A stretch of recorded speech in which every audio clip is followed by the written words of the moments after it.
नमस्कार दोस्तों, मैं अभय प्रताप सिंह करियर मंत्रा प्लेटफॉर्म पे आपका हार्दिक स्वागत करता हूं। और पिछली क्लास में हम लोग राष्ट्रपति कर रहे थे और पिछली कक्षा में हम लोगों ने जो किया था राष्ट्रपति का निर्वाचक मंडल। और आज की क्लास में हम लोग शुरू करते हैं आगे की प्रक्रिया। तो हम लोग क्या पढ़ रहे थे? राष्ट्रपति। और राष्ट्रपति के बारे में हम लोग पीछे काफ़ी पढ़ चुके थे। आज जो हम लोग का टॉपिक है या आज हम लोग जो आगे शुरू करेंगे, राष्ट्रपति के निर्वाचन की रीति। अनुच्छेद 55 कहता है राष्ट्रपति के निर्वाचन की रीति।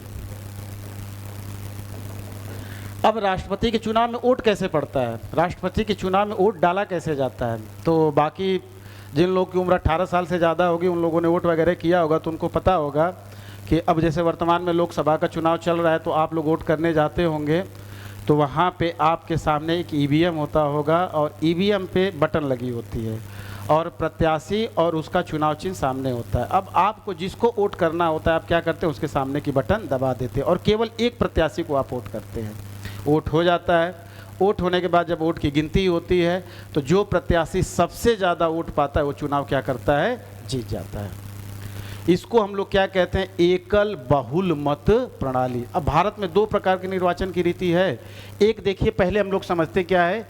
एकल बहुल मत प्रणाली। इसको इंग्लिश में कहते हैं फर्स्ट पास्ट पोस्ट सिस्टम। इसको इंग्लिश में हम लोग कहते हैं फर्स्ट पास्ट पोस्ट सिस्टम, या हिंदी में इसको कहा जाता है एकल बहुल मत प्रणाली। क्या हम लोग इसको कहते हैं? एकल बहुल मत प्रणाली। इसके अंतर्गत क्या होता है? एक मतदाता किसी एक प्रत्याशी को वोट करता है और वो प्रत्याशी जो सबसे ज़्यादा वोट पाता है वो चुनाव क्या करता है? जीत जाता है। एकल बहुल मत प्रणाली का मतलब ये होता है कि जो सबसे ज़्यादा वो सबसे आगे। मतलब ये होता है कि जो सबसे ज़्यादा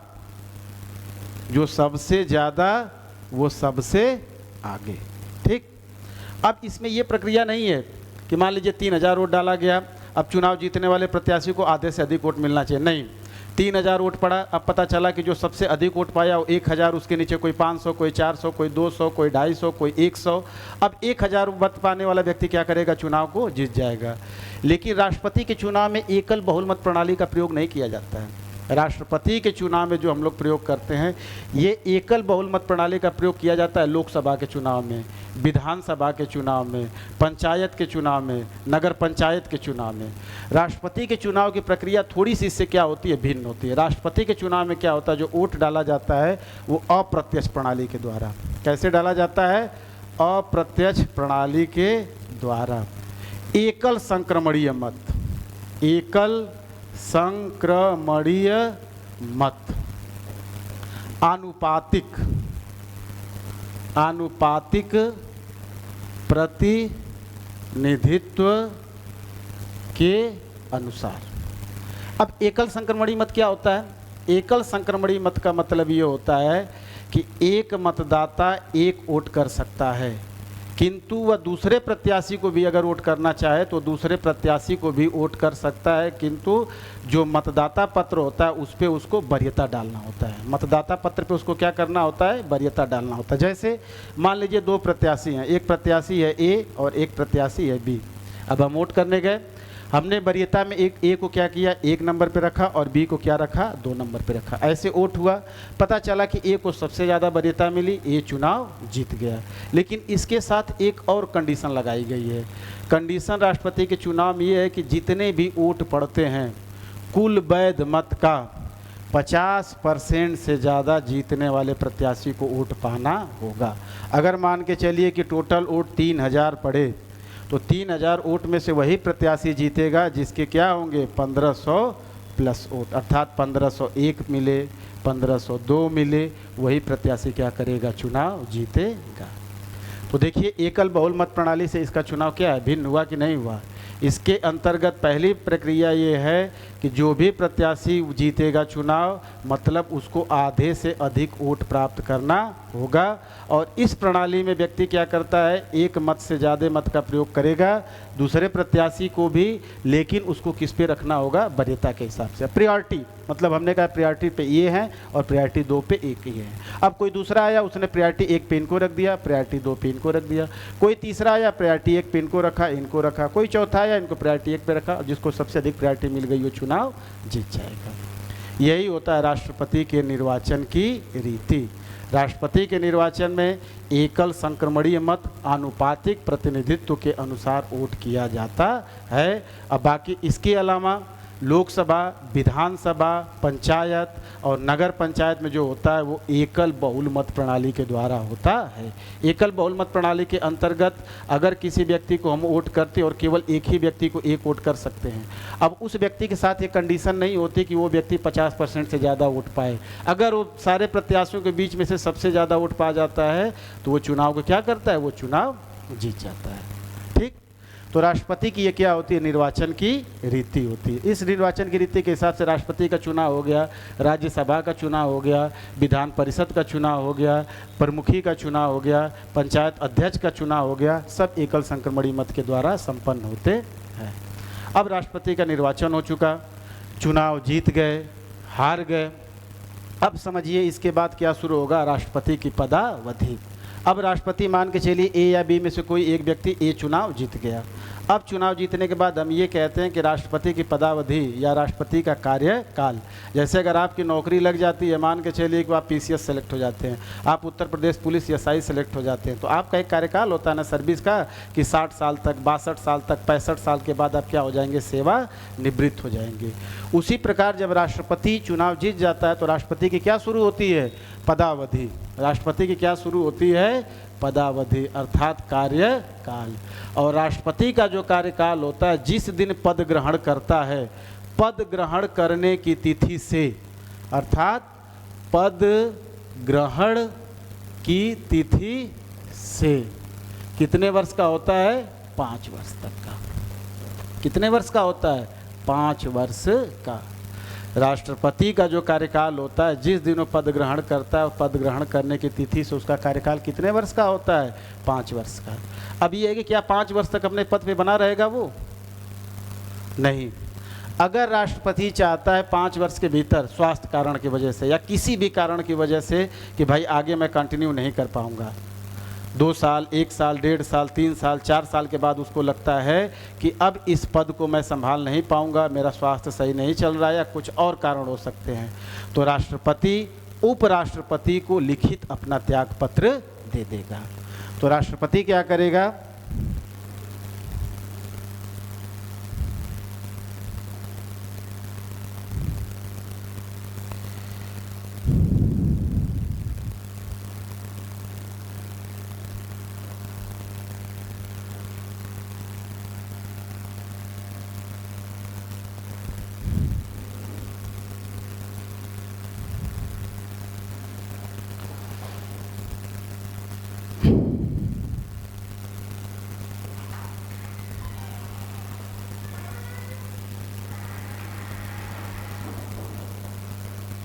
राष्ट्रपति का जो कार्यकाल होता है वो होता है 5 वर्ष का। और 5 वर्ष के भीतर अगर राष्ट्रपति अपना पद छोड़ना चाहता है तो वो उपराष्ट्रपति को संबोधित कर अपना त्यागपत्र दे देगा। और उपराष्ट्रपति इसकी सूचना तुरंत किसको प्रदान कराएगा, लोकसभा के अध्यक्ष को। क्योंकि हमने आपको बताया था पहली क्लास में कि राष्ट्रपति का पद कभी भी खाली नहीं रह सकता है। अब राष्ट्रपति ने त्यागपत्र उपराष्ट्रपति को दे दिया, उपराष्ट्रपति इसकी तुरंत सूचना किसको देगा, लोकसभा के अध्यक्ष को। लोकसभा अध्यक्ष इसकी सूचना किसको देगा, मंत्री परिषद को। अब ऐसी स्थिति में क्या होगा, आप तो कहेंगे सर राष्ट्रपति का पद कभी खाली रह ही नहीं सकता है। अब राष्ट्रपति को हमने हटा दिया, राष्ट्रपति त्यागपत्र दे दिया, तो भाई तुरंत तो अगले दिन चुनाव नहीं कराएंगे, चुनाव कराने की पूरी प्रक्रिया एक समय लगेगा, तो राष्ट्रपति का पद तो क्या हो जाएगा, खाली हो जाएगा। नहीं, जो उपराष्ट्रपति होता है ऐसी सिचुएशन में जो उपराष्ट्रपति होता है वो कार्यवाहक राष्ट्रपति के रूप में कार्य अपना क्या करता है, प्रारंभ कर देता है। तो जो उपराष्ट्रपति होगा अब कार्यवाहक राष्ट्रपति के रूप में कार्य करेगा। अब ये होगा कि उपराष्ट्रपति कार्यवाहक राष्ट्रपति के रूप में कब तक कार्य करेगा, तो जो उपराष्ट्रपति होता है, एक व्यवस्था बनाई गई है कि अधिकतम 6 माह तक उपराष्ट्रपति कार्यवाहक राष्ट्रपति के रूप में कार्य कर सकता है, और 6 माह के भीतर फिर से राष्ट्रपति का चुनाव कराया जाएगा, और जब नया राष्ट्रपति आकर के अपना स्थान ले लेगा तो उपराष्ट्रपति जा कर के फिर से अपने पद पे राज्यसभा का सभापति बन जाएगा। तो हम ये कह सकते हैं कि राष्ट्रपति का कार्यकाल 5 वर्ष का होता है। 5 वर्ष के भीतर अगर राष्ट्रपति अपना पद त्याग करना चाहता है तो वो उपराष्ट्रपति को संबोधित कर अपना त्याग पत्र दे सकता है, और ऐसी अवस्था में उपराष्ट्रपति कार्यवाहक राष्ट्रपति के रूप में क्या करेगा, अपने कर्तव्यों का निर्वहन करेगा। और अधिकतम 6 माह तक एक उपराष्ट्रपति कार्यवाहक राष्ट्रपति के रूप में कार्य कर सकता है, और 6 माह के भीतर चुनाव होगा, और जैसे दूसरा राष्ट्रपति आएगा अपना स्थान लेगा, उपराष्ट्रपति छोड़ देगा यहाँ से। ठीक। अब जैसे देखिए क्या होता है कि मान के चलिए कि राष्ट्रपति है, राष्ट्रपति 3 साल तक अपने पद पे बना रहा, उसका कार्यकाल 5 वर्ष का था। 3 वर्ष के बाद उसने क्या किया, त्यागपत्र दे दिया। तो जो नया राष्ट्रपति आएगा, ऐसा नहीं कि वो केवल 2 साल के लिए राष्ट्रपति बनेगा, अब वहाँ से उसका कार्यकाल कितने साल के लिए हो जाएगा, 5 साल तक। अब ये नहीं कि इनके बचे हुए कार्यकाल तक ही वो अपने कार्य को पूरा करेगा, अब उसका एक नया टर्म शुरू होगा, वो 5 साल तक अब वहाँ से अपने पद पे बना रहेगा। ठीक। तो एक व्यक्ति 5 वर्ष तक राष्ट्रपति रह सकता है, उसका कार्यकाल कितने वर्ष का हो सकता है, 5 वर्ष तक का। दूसरा क्वेश्चन पूछता है कि अगर राष्ट्रपति का पद खाली है तो ऐसी अवस्था में कौन उपराष्ट्रपति बनेगा, तो कौन राष्ट्रपति बनेगा, तो आप कहेंगे जो उपराष्ट्रपति होगा वो कार्यवाहक राष्ट्रपति के रूप में कार्य करेगा। अगला क्वेश्चन आपका आता है, सर खुदा न खास्ते मान लीजिए उपराष्ट्रपति भी नहीं है, उपराष्ट्रपति भी त्यागपत्र दे चुका है, तब क्या होगा। तब ऐसी अवस्था में एक व्यवस्था की गई है कि जो हमारा उच्चतम न्यायालय है, सुप्रीम कोर्ट, जो हमारा सुप्रीम कोर्ट है, सुप्रीम कोर्ट का मुख्य न्यायाधीश, जिसको हम लोग क्या कहते हैं, CJI, chief justice of India, supreme court का मुख्य न्यायाधीश कार्यवाहक राष्ट्रपति के रूप में कार्य करेगा। ठीक। तो यहाँ से आपके 2-3 फैक्ट बन सकते हैं कि राष्ट्रपति का पद खाली होगा तो ऐसी अवस्था में राष्ट्रपति के कर्तव्यों का निर्वहन कौन करेगा, तो आप कहेंगे उपराष्ट्रपति। कितने दिनों तक कर्तव्यों का निर्वहन करेगा, तो आप कहेंगे मैक्सिमम 6 माह तक। 6 माह के भीतर राष्ट्रपति का पद भर दिया जाना चाहिए। क्लियर है। अब दूसरी चीज़ आती है, दूसरी चीज़ ये आती है, क्या एक व्यक्ति दोबारा राष्ट्रपति का चुनाव लड़ सकता है। जैसे मान के चलिए वर्तमान में द्रौपदी मुर्मू राष्ट्रपति हैं, इनका कार्यकाल 5 साल का पूरा हो जाता है, क्या ये दोबारा राष्ट्रपति चुनाव लड़ने के लिए योग्य होंगी। जैसे अमेरिका में क्या होता है कि अमेरिका में एक व्यक्ति 2 बार राष्ट्रपति रह सकता है। कितने बार रह सकता है, 2 बार। 2 बार के बाद वो तीसरी बार राष्ट्रपति का चुनाव लड़ ही नहीं सकता है, वहाँ के संविधान ने उसके चुनाव लड़ने पर रोक लगा दी है। दक्षिण कोरिया है, दक्षिण कोरिया में एक व्यक्ति केवल 1 बार राष्ट्रपति रह सकता है, कार्यकाल 4 साल का, उसके बाद वो दोबारा राष्ट्रपति नहीं हो सकता है। लेकिन भारत में देखिए क्या व्यवस्था बनाई गई है, पुनर्निर्वाचन की। पुनर्निर्वाचन,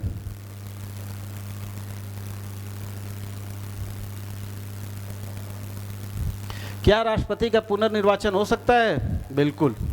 भारत में एक व्यक्ति दोबारा राष्ट्रपति का चुनाव लड़ सकता है।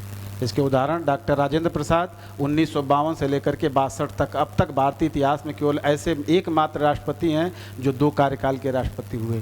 वो व्यक्ति दोबारा राष्ट्रपति का चुनाव लड़ सकता है, तिबारा लड़ सकता है, चौबारा लड़ सकता है। संविधान में इसका उल्लेख कहीं नहीं किया गया है कि एक व्यक्ति कितनी बार राष्ट्रपति का चुनाव लड़ सकता है। पता चला 90 साल की उम्र हो गई है, 95 साल की उम्र हो गई है, पैर नहीं उठ रहा है, हाथ काम नहीं कर रहा है, लेकिन पार्टी मौका देगी तो बिल्कुल तैयार हो जाएंगे कि नहीं हम चुनाव लड़ेंगे। तो भारत में राष्ट्रपति का पुनर्निर्वाचन हो सकता है, एक व्यक्ति दोबारा राष्ट्रपति का चुनाव लड़ सकता है। क्वेश्चन पूछेगा क्या तिबारा, तिबारा भी लड़ सकता है, क्योंकि इस प्रक्रिया का संविधान में कहीं भी कोई उल्लेख नहीं किया गया है। क्लियर है। तो एक व्यक्ति पुनर्निर्वाचन के लिए राष्ट्रपति जो होगा पात्र होगा। क्लियर है यहाँ तक, मैं उम्मीद करता हूँ कि यहाँ तक बिल्कुल क्लियर होगा। मान लीजिए अगर आपसे क्वेश्चन पूछ दे कि अमेरिका में, तो आप कहेंगे अमेरिका में 2 बार, दक्षिण कोरिया में 1 बार, भारत में कई बार। देखते होंगे आप लोग यहाँ की पद्धति कि एक व्यक्ति 7 बार लोकसभा का सदस्य हुआ, 8 बार लोकसभा का सदस्य हुआ, 5 बार राज्यसभा का सदस्य हुआ, 10 बार विधानसभा का सदस्य हुआ, इनके ऊपर न कोई प्रक्रिया है, न कोई उम्र का बंधन है, न कोई पढ़ाई लिखाई की योग्यता है, कुछ भी नहीं, क्योंकि ये लोग राजनीति में क्या करते हैं, जनता की सेवा करते हैं। आपको इवेंट चपरासी के पद के लिए भी अगर फॉर्म भरना होगा तो उसके लिए कक्षा 8, कक्षा 10, पुलिस के लिए भी इंटरमीडिएट, PCS IAS बनना तो बात ही छोड़िए, मिनिमम ग्रेजुएशन, पोस्ट ग्रेजुएशन। लेकिन राष्ट्रपति जो देश का प्रथम पद होगा, अगर राष्ट्रपति देश का प्रथम पद का कोई व्यक्ति चुनाव लड़ रहा है, अगर वो अनपढ़ भी होगा तो चुनाव लड़ने के लिए क्या है, वो बिल्कुल योग्य है। ठीक, अगर आप एक बार नौकरी करते हैं, 60 साल का आपका टर्म्स पूरा हो जाएगा, आप सेवानिवृत्त हो जाएंगे, फिर आप दोबारा उसमें नौकरी आपकी नहीं लगेगी, पुलिस, दरोगा, DM, SDM के रूप में। लेकिन राष्ट्रपति 5 साल का कार्य जब पूरा कर लेंगे तो 5 साल का कार्य पूरा करने के बाद फिर दोबारा अगर इनको पार्टी मौका देती है तो दोबारा के लिए भी क्या हो जाएंगे, ये पात्र हो जाएंगे। क्लियर है इतना? आगे देखते हैं।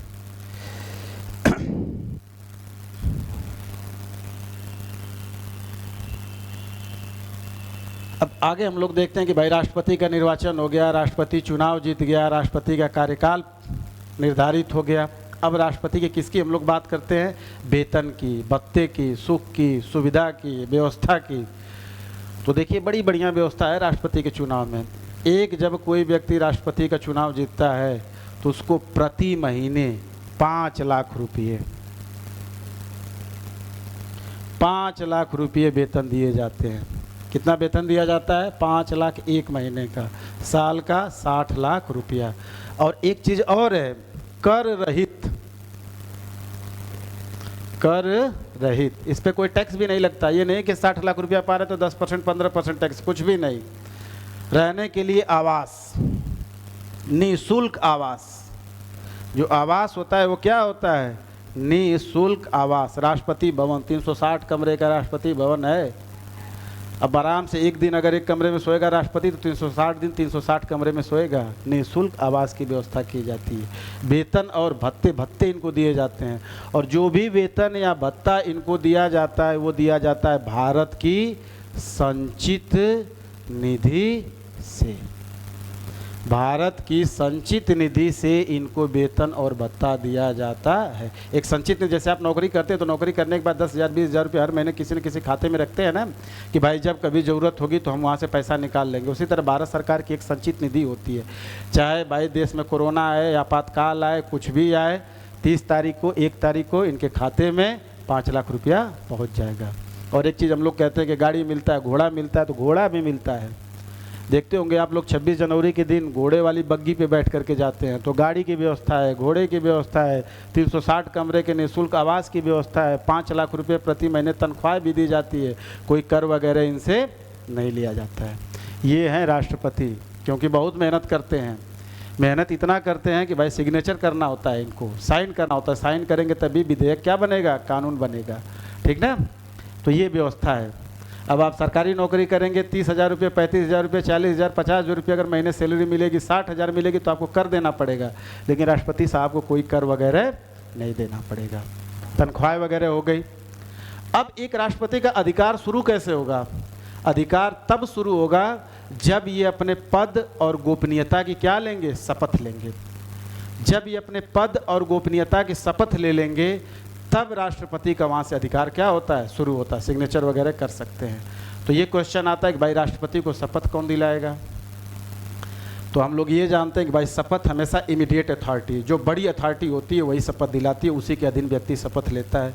राष्ट्रपति तो देश का पहला नागरिक है, देश का प्रथम नागरिक है, देश का वरीयता क्रम में प्रथम स्थान पे आता है, तो राष्ट्रपति से ऊपर तो कोई है नहीं। तो राष्ट्रपति से कोई ऊपर नहीं, तो इसका मतलब राष्ट्रपति को कोई शपथ दिलाएगा नहीं, बिल्कुल दिलाता है।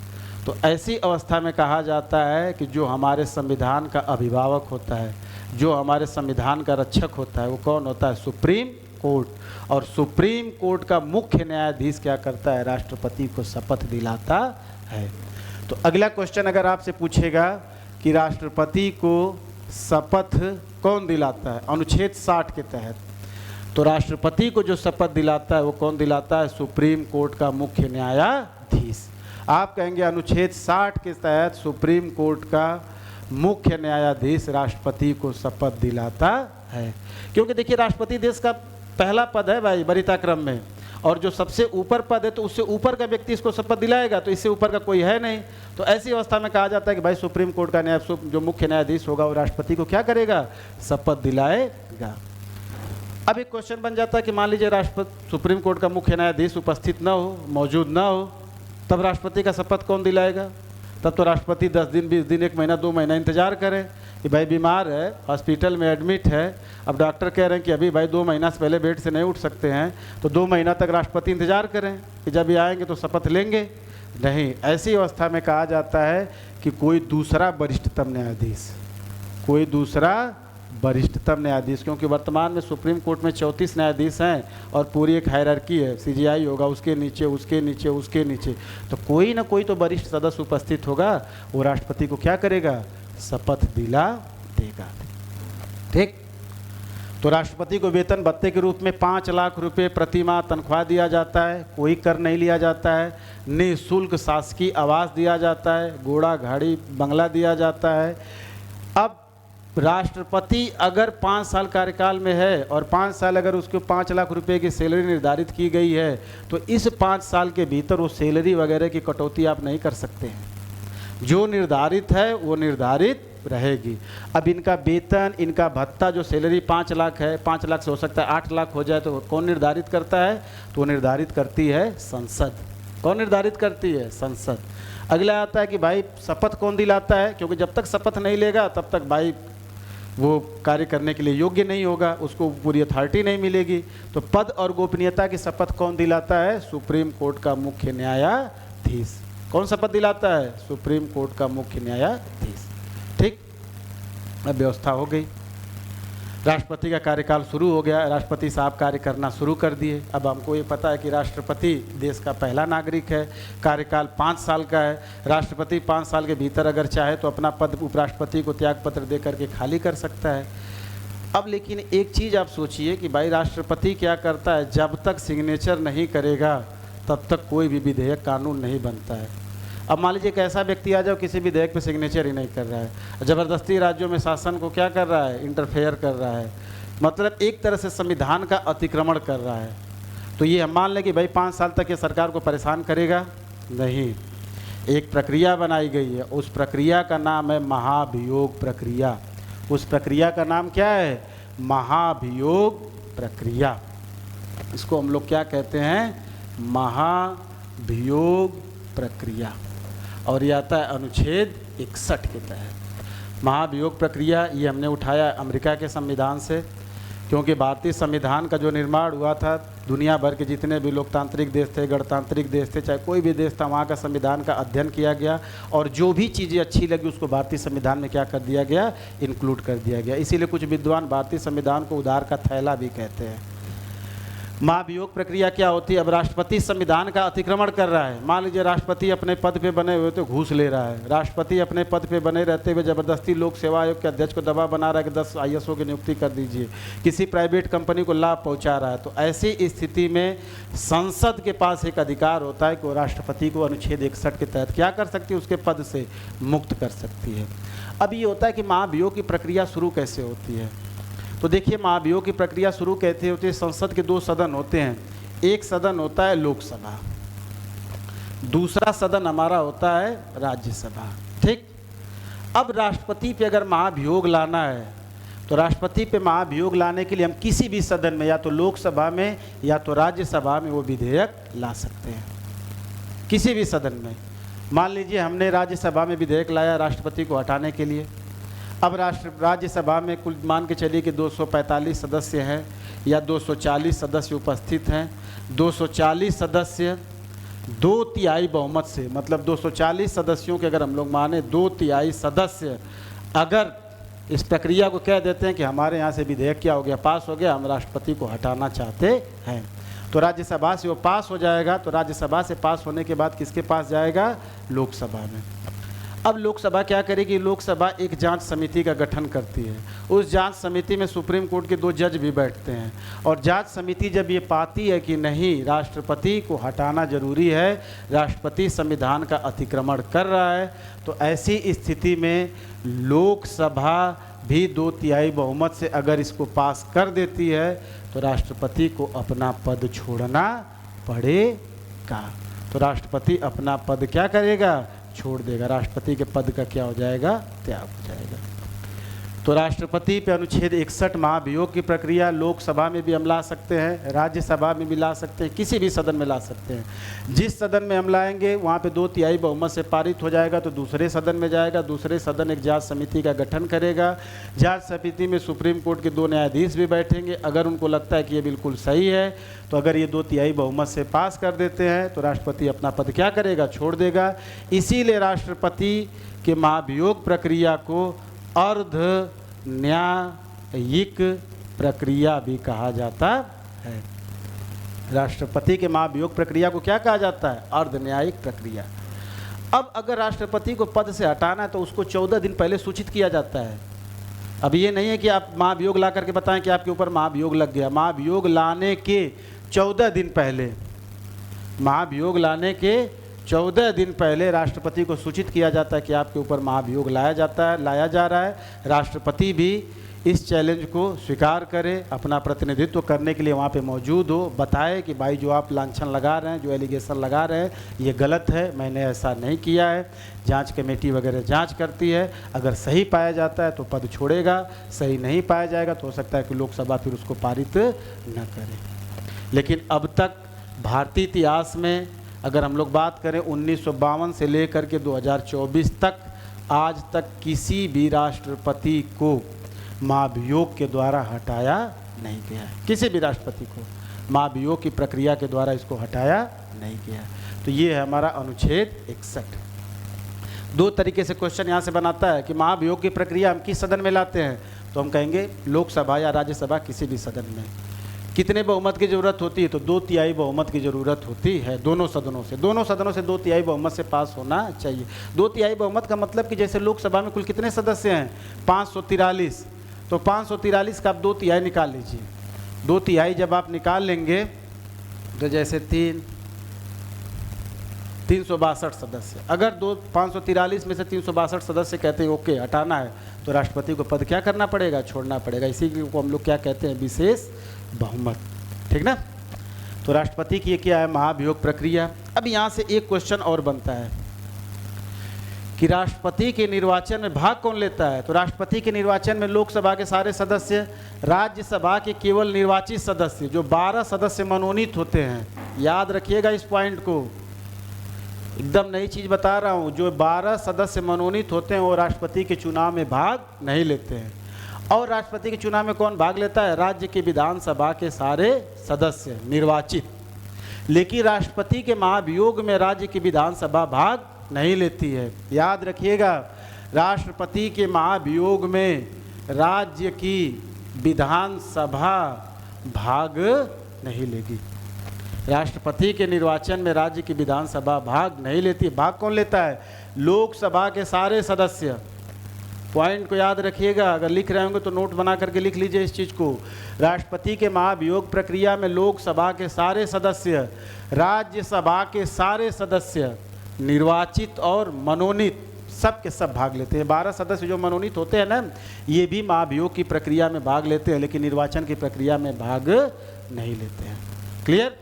क्वेश्चन पूछेगा क्या राज्य की विधानसभा भाग लेती है, तो आप कहेंगे राज्य की विधानसभा निर्वाचन में भाग लेती है, लेकिन राज्य की विधानसभा राष्ट्रपति के महाभियोग में भाग नहीं लेती है। ये हो गया अनुच्छेद 61। तो देखिए पूरी प्रक्रिया है। किसी को इतना हमारा संविधान एब्सोल्यूट पावर नहीं दिया है कि वो निरंकुशता करे, ठीक ना, कि वो कुछ भी मनमानी करे, कुछ भी लूटपाट मचाए, ऐसा नहीं। अगर ऐसा कुछ करते तो उनके लिए एक टर्म्स एंड कंडीशन बनाई गई है कि भाई अगर आप ऐसा करेंगे तो एक प्रक्रिया है, आप हटा दिए जाएंगे। तो ये है आपका अनुच्छेद 61। तो अनुच्छेद 61 को एकदम बस अनुच्छेद 61 हम लोग ये पढ़ते हैं महाभियोग। महाभियोग कहाँ से उठाया गया है, अमेरिका से। ये तो ठीक है, महाभियोग की प्रक्रिया हमने अमेरिका से उठाई है। महाभियोग प्रक्रिया किस सदन में शुरू होती है, किसी भी सदन में। कितने दिन पहले राष्ट्रपति को सूचित किया जाता है, 14 दिन पहले। भाई 14 दिन पहले सूचित करेंगे तभी तो वो भी अपनी तैयारी करेगा। उसके बाद अगला क्वेश्चन आता है कि राष्ट्रपति के महाभियोग में भाग कौन लेता है, तो आप कहेंगे लोकसभा के सारे सदस्य। अब जो लोग को नहीं पता होगा तो कहेंगे राज्यसभा के निर्वाचित सदस्य। नहीं, राष्ट्रपति के महाभियोग में राज्यसभा के सारे सदस्य, लोकसभा के सारे सदस्य भाग लेते हैं। राष्ट्रपति के महाभियोग में विधानसभा भाग नहीं लेती है। तो ये हो गया राष्ट्रपति का महाभियोग। क्लियर है? तो देखिए हम लोगों ने पढ़ लिया कि राष्ट्रपति की निर्वाचन की रीति क्या होती है। एकल संक्रमणीय मत। एकल संक्रमणीय मत का मतलब होता है कि एक व्यक्ति एक से ज़्यादा वोट कर सकता है वरीयता के हिसाब से, प्रायोरिटी के हिसाब से। और राष्ट्रपति तभी चुनाव जीतेगा कोई व्यक्ति जो 50% से क्या प्राप्त करेगा, ज़्यादा वोट प्राप्त करेगा। अगला हम लोग पढ़ें कि राष्ट्रपति को वेतन भत्ते जो सारी चीज़ें दी जाती हैं वो भारत की संचित निधि से दी जाती हैं, उस पर कोई कर नहीं लगता है और उसके कार्यकाल के दौरान उसके वेतन भत्तों में कोई कटौती नहीं की जा सकती है। तीसरी चीज़ हमने पढ़ा राष्ट्रपति का शपथ। अनुच्छेद 60 के तहत राष्ट्रपति को शपथ कौन दिलाएगा। एक चीज़ हमेशा याद रखिएगा, शपथ ऊपर वाला व्यक्ति दिलाता है, ऊपर की अथॉरिटी, हमेशा ऊपर की अथॉरिटी शपथ दिलाता है। अब राष्ट्रपति तो खुद ही सबसे बड़ी अथॉरिटी है, उससे ऊपर कोई अथॉरिटी नहीं है। तो ऐसी स्थिति में सुप्रीम कोर्ट का मुख्य न्यायाधीश, इसलिए बनाया गया सुप्रीम कोर्ट का मुख्य न्यायाधीश राष्ट्रपति को शपथ दिलाएगा। अगर सुप्रीम कोर्ट का मुख्य न्यायाधीश अगर मौजूद नहीं है तो ऐसी स्थिति में शपथ कौन दिलाएगा, सुप्रीम कोर्ट का वरिष्ठतम न्यायाधीश। याद रखिए वर्तमान में सुप्रीम कोर्ट में कुल 34 जज हैं, तो भाई एक जाता है तो दूसरा आ जाता है, ठीक ना। तो ये दिलाएंगे। अगला है कि अगर राष्ट्रपति संविधान का अतिक्रमण कर रहा है, मनमानी कर रहा है, कुछ भी कर रहा है, तो क्या उसको 5 साल तक हम इंतज़ार करें, 5 साल तक उसके मनमानी को सहें कि भाई 5 साल में ये पूरी मनमानी कर ले। नहीं, लोकतंत्र है ना, लोकतंत्र में किसी को भी मनमानी करने का अधिकार नहीं है, वो हमारे मूल अधिकारों के साथ में नहीं खेल सकता है। तो इसके लिए क्या प्रक्रिया लगाई गई है, महाभियोग। और महाभियोग शब्द केवल और केवल राष्ट्रपति के लिए है संविधान में, बस। ये नहीं कि सुप्रीम कोर्ट के जज के खिलाफ भी महाभियोग प्रक्रिया, नहीं। महाभियोग शब्द केवल और केवल किसके लिए आता है, राष्ट्रपति के लिए। कौन से अनुच्छेद के तहत, 61 के तहत। महाभियोग की प्रक्रिया किस सदन में लाई जाती है, चाहे लोकसभा में लाइए चाहे राज्यसभा में, ठीक। कैसी प्रक्रिया है, एक अर्ध न्यायिक प्रक्रिया है, क्योंकि इसमें सुप्रीम कोर्ट के 2 क्या बैठते हैं, जज। 2 जज भी बैठे हुए हैं, सांसद भी हैं, तो भाई पूरा जज थोड़ी नहीं बैठे हैं, 2 ही लोग बैठे हैं ना, तो आधा न्याय भी तो हो रहा है। इसलिए इसको हम लोग क्या कहते हैं, अर्ध न्यायिक प्रक्रिया कहते हैं। अब यहाँ तक देखिए राष्ट्रपति की एक चीज़ें सब कुछ संपन्न हो चुकी है।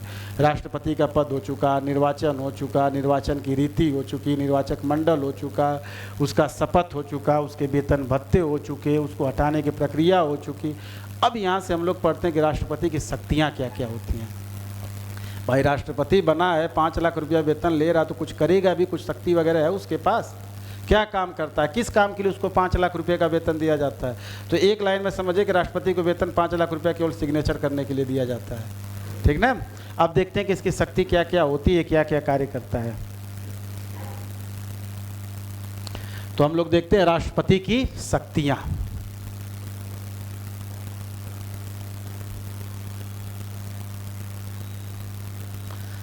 राष्ट्रपति की शक्तियां क्या क्या होती है। तो देखिए राष्ट्रपति कुछ नियुक्ति करता है, कुछ लोगों की नियुक्ति राष्ट्रपति के ही कलम से होती है। किसकी किसकी नियुक्ति करता है, संघ लोक सेवा आयोग के अध्यक्ष एवं सदस्यों की नियुक्ति। यूपीएससी, संघ लोक सेवा आयोग के अध्यक्ष एवं सदस्यों की नियुक्ति कौन करता है, राष्ट्रपति करता है। दूसरा कैग, कंट्रोलर ऑडिटर जनरल, इनकी नियुक्ति कौन करता है, राष्ट्रपति करता है।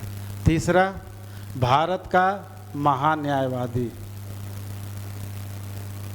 पढ़ाएंगे एक एक टॉपिक आगे आपको पढ़ाया जाएगा, कैग क्या है, महान्यायवादी क्या है, लोक सेवा आयोग क्या है। मतलब भारत के महान्यायवादी की नियुक्ति कौन करता है, राष्ट्रपति करता है। अगला है राज्यपाल, राज्यपाल की नियुक्ति कौन करता है, राष्ट्रपति करता है। अगला है प्रधानमंत्री, प्रधानमंत्री की नियुक्ति कौन करता है, राष्ट्रपति करता है। संघीय मंत्री परिषद,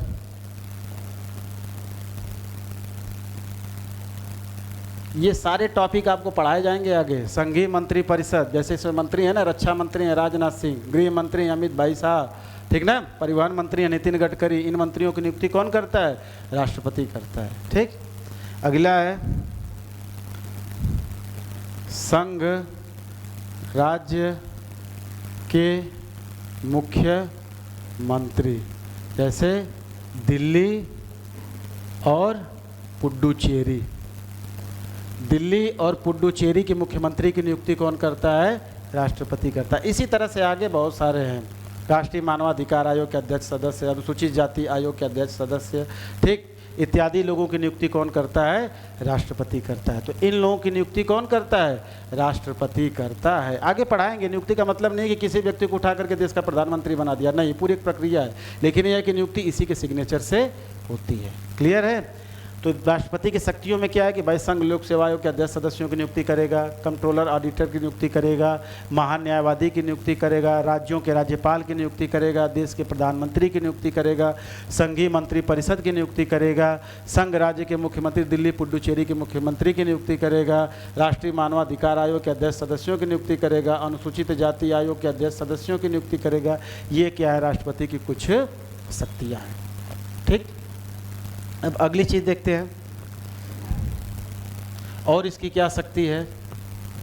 एक बड़ी अहम शक्ति संविधान में दी हुई है राष्ट्रपति को, बड़ी अहम शक्ति है, और राष्ट्रपति की विवेकी शक्ति है, स्वविवेकी शक्ति। अब इसमें मंत्री परिषद का कोई भी योगदान नहीं होता, किसी से पूछ कर करे, और वो शक्ति है क्षमादान की। वो शक्ति किसकी है? क्षमादान की। और क्षमादान किस अनुच्छेद के तहत होता है? अनुच्छेद 72। अभी आता है कि क्षमादान की शक्ति क्या है। तो देखिए, क्षमादान की शक्ति होती है क्या कि राष्ट्रपति किसी भी व्यक्ति की सजा को क्या कर सकता है? क्षमा कर सकता है। कैसे क्षमा करेगा? अगर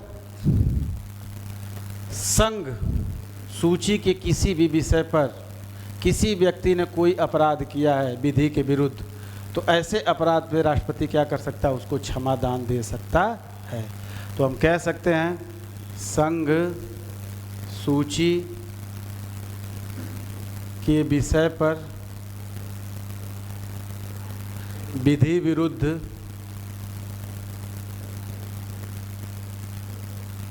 कोई व्यक्ति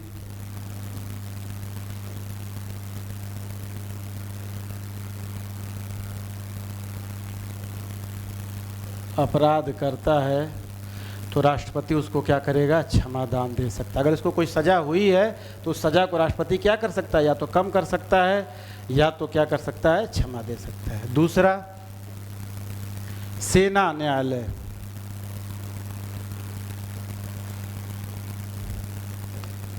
देखिए, सेना न्यायालय, जैसे भारतीय सेना ना, भारतीय सेना की न्यायपालिका अपनी एक अलग होती है, उनके अंदर ही होती है। सेना के अंतर्गत ही पता चला किसी सैनिक ने कोई अपराध किया और सेना न्यायालय ने उसको सज़ा दे दी, तो सेना न्यायालय के द्वारा दी गई भी सज़ा को राष्ट्रपति क्या कर सकता है? क्षमादान दे सकता है। ठीक। तीसरी चीज होती है मृत्यु दंड। मृत्यु दंड, अगर किसी भी व्यक्ति को सुप्रीम कोर्ट ने अगर मृत्यु दंड दे दिया है कि इनको सजाए मौत दी जाएगी, तो ऐसे भी व्यक्ति को राष्ट्रपति क्या कर सकता है? उसके मृत्यु दंड को क्षमा कर सकता है। क्षमा का मतलब ही होता है, यहाँ पे क्षमा की परिभाषा भी यही है कि सजा से पूर्ण मुक्ति। तो राष्ट्रपति संघ सूची के विषय पर विधि विरुद्ध कोई व्यक्ति अपराध कर रहा तो उस विषय पर भी अगर कोई सजा हुई है तो उसको क्षमा कर सकता है। सेना न्यायालय के द्वारा, अब सेना ने, जैसे हमारी सेना है, सेना ने किसी व्यक्ति को सज़ा दे दी है, सजाए मौत की दे दी है, तो उसको भी क्या कर सकता है? क्षमा कर सकता है। किसी भी व्यक्ति को अगर मृत्यु दंड की सज़ा हुई है तो ऐसे भी मृत्यु दंड को राष्ट्रपति क्या कर सकता है? क्षमा कर सकता है। बताइए, भगवान की भूमिका में है कि नहीं? भगवान क्या होता है? मौत को माफ़ कर दे, कहते हैं ना, मौत के मुंह से बाहर निकाले। सुप्रीम कोर्ट ने सजाए मौत दे दी और उस मौत की सज़ा को भी इसने क्या कर दिया? माफ़ कर दिया। तो ये सबसे अहम शक्ति होती है क्षमादान की, राष्ट्रपति की, अनुच्छेद 72 के तहत। अनुच्छेद 72 के तहत राष्ट्रपति क्या करता है? क्षमादान दे सकता है। ये राष्ट्रपति की शक्तियों में आता है। ठीक, तो नोट कर लीजिएगा इसको। अगली शक्ति का प्रयोग क्या करता है राष्ट्रपति? देखिए, एकदम एक एक चीज़ मैं कोशिश कर रहा हूँ कि आपको कॉन्सेप्ट क्लियर हो, क्योंकि एग्जाम में अगर दे दे कि सेना न्यायालय ने अगर किसी को सजा दी है तो क्या उस विषय पर राष्ट्रपति क्षमादान दे सकता है? तो आप कहेंगे सेना का न्यायालय अलग होता है, सेना की पूरी व्यवस्था अलग होती है, तो सेना पे इस पर नहीं कर सकता। नहीं, सेना न्यायालय द्वारा भी दिए गए अपराध पे क्षमादान दे सकता है। क्या किसी को मौत की सज़ा हो चुकी उसको क्या क्षमा कर सकता है? बिल्कुल क्षमा कर सकता है, ठीक ना, माफ़ कर देगा मौत की सज़ा, जाओ माफ़, ठीक। अगली शक्ति की अगर हम लोग बात करें तो राष्ट्रपति की एक अगली शक्ति है जिसको हम लोग कहते हैं संयुक्त बैठक। संयुक्त बैठक, और ये आती है अनुच्छेद 108 के तहत। संयुक्त क्या होता है? संयुक्त मतलब साथ। संयुक्त मतलब क्या होता है? साथ। अब संयुक्त बैठक होती कब है, क्या होती है ये? देखिए, पहली चीज़ कि कानून बनता कैसे है। कोई भी कानून अगर बनाना है, कोई भी कानून बनाना है, मान लीजिए कोई एक कानून बनाना है कि हम भारत में जितने भी 20 से 25 साल के बेरोजगार हैं या जितने भी लोग नौकरी नहीं कर रहे हैं, ऐसे लोगों को हम हर महीने 5,000 रुपये क्या करेंगे? देंगे, सरकार देगी ऐसे लोगों को। या कोई भी किसी भी तरह का अगर कानून बनाना है तो देखिए कानून बनता कैसे है। आपको बताए थे संसद कानून बनाने की सबसे बड़ी संस्था है, और संसद का निर्माण कितने चीज़ों से होता है? 3 चीज़ों से। कैसे होता है? राष्ट्रपति से। कैसे होता है? राष्ट्रपति से। समझिए इस प्रक्रिया को, तभी 108 समझ में आएगा। दूसरा किससे होता है? लोकसभा से। तीसरा किससे होता है? राज्यसभा से, ठीक ना। अब कानून बनता कैसे? कोई भी एक कानून बनाना है, कानून बनाने के लिए विधेयक मान के चलिए किसी भी सदन में, साधारण विधेयक है, किसी भी सदन में पेश किया जा सकता है। मान लीजिए उस विधेयक को हमने लोकसभा में पेश कर दिया। अब लोकसभा ने क्या कर दिया? उसको पास कर दिया, अपने उपस्थित सदस्यों के बहुमत से उसको क्या कर दिया? पास कर दिया। अब लोकसभा से पास होने के बाद वो कहाँ जाएगा? राज्यसभा में। राज्यसभा ने भी उसको पास कर दिया। अब राज्यसभा से जब पास होगा तो किसके पास जाएगा? राष्ट्रपति के पास। अब राष्ट्रपति क्या करेगा? उस पर सिग्नेचर करेगा। अगर राष्ट्रपति सिग्नेचर कर दिया तब तो वो कानून बन गया। अगर राष्ट्रपति सिग्नेचर नहीं किया तो फिर वो कानून क्या हो गया? फंस गया, ठीक ना। तो ये कानून बनाने की क्या होती है? प्रक्रिया होती है। अब कभी एक सोचिए कि कभी कोई एक साधारण विधेयक है जिसको सरकार पास करवाना चाहती है हर हाल में। अब सरकार लोकसभा से तो पास करा ही लेगी, क्योंकि लोकसभा में भाई जिसकी सरकार होगी उसका बहुमत होगा। अब कोई भी एक विधेयक है, लोकसभा में पहुंचा। अब लोकसभा में कुल कितने सदस्य हैं? 543। कितने सदस्य हैं? 543 सदस्य हैं, ठीक ना। अब इस 543 सदस्य में से क्या किया? लोकसभा ने इसको पारित कर दिया। उसके बाद ये कहाँ पहुँचा? राज्यसभा में। राज्यसभा में वर्तमान में कुल कितने सदस्य हैं? 245। और राज्यसभा ने इस कानून को फंसा दिया। इसने कहा कि ना, हम पास नहीं करेंगे, कानून हमको सही नहीं लग रहा है। अब सरकार चाहती है किसी भी हाल में कि ये क्या हो? कानून पारित हो। तब ऐसी स्थिति में क्या होता है कि राष्ट्रपति से मंत्रिपरिषद रिक्वेस्ट करता है कि आप क्या करिए? संयुक्त बैठक बुलाइए। संयुक्त मतलब कि लोकसभा राज्यसभा को एक सदन में बुलाइए, और एक सदन में बुला करके क्या होगी? वोटिंग होगी। अब एक चीज़ सोचिए कि राष्ट्रपति क्या करता है? अनुच्छेद 108 का प्रयोग करके संयुक्त बैठक को बुलाता है। अब संयुक्त बैठक होगी तो आप कहेंगे संयुक्त बैठक कहाँ होगी? किसी तीसरे जगह होगी कि लोकसभा में होगी कि राज्यसभा में होगी? तो भाई बताइए, लोकसभा वाले कहेंगे हम 543 हैं, राज्यसभा क्या कहेंगे? हम 245 हैं। तो फिर ये कहेंगे हम ज़्यादा हैं भाई, हम इनके घर नहीं जाएंगे। तो कौन आएगा? राज्यसभा के लोग कहाँ आएंगे? लोकसभा में। तब ऐसी स्थिति में लोकसभा के भी सदस्य और राज्यसभा के भी सदस्य एक साथ आकर के बैठते हैं। आगे लोकसभा सदन की अध्यक्षता कौन करता है? लोकसभा का अध्यक्ष। आगे पढ़ाएंगे लोकसभा आप लोग को। तो लोकसभा का अध्यक्ष, एक पॉइंट यहाँ से भी आता है, लोकसभा का अध्यक्ष। अब लोकसभा में बैठक हो रही, जिसके घर में बैठक होगी मेजबानी तो वही करेगा। तो राज्यसभा लोकसभा में गई है, तो लोकसभा में बैठक जब हो रही तो इस बैठक की अध्यक्षता कौन करेगा? लोकसभा का अध्यक्ष। तो क्वेश्चन पूछता है कि संयुक्त बैठक की अध्यक्षता कौन करता है? तो संयुक्त बैठक की अध्यक्षता करता है लोकसभा का अध्यक्ष। अब लोकसभा में 543 इसके भी सदस्य हैं, 245 इनके भी सदस्य हैं। अब सोचिए कहीं न कहीं इनसे 2 गुना है ये। अब